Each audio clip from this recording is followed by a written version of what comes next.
هنا البهنسة، أرض ال5000 شهيد. هنا من أكبر المعارك اللي دارت بين المسلمين والرومان سنة الفتح الإسلامي سنة 22 بقيادة القيس ابن الحارس. تعال نرجع كده القصة من الأول. عندما انتهى سيدنا عمرو بن العاص من فتح الإسكندرية والقاهرة والجيزة ووجه بحري، أراد أن يستكمل الفتح جنوب مصر، أراد أن يفتح منطقة الصعيد. كان هناك في منطقة الصعيد يعتبر أكبر حصنين الرومان في إهناسيا في بني سويف، والبهنسة في بني مزار.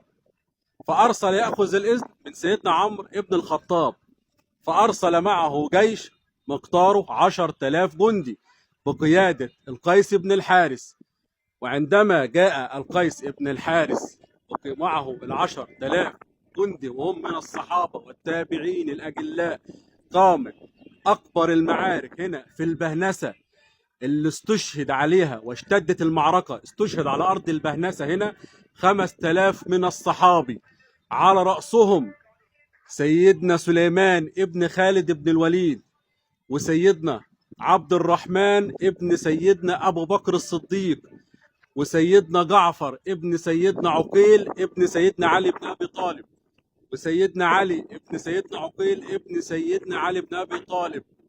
وهنا دارت أكبر المعارك، وسقط على هذه الأرض من الشهداء من المسلمين 5,000 صحابي. 5,000 صحابي سقطوا على هذه الأرض الطيبة.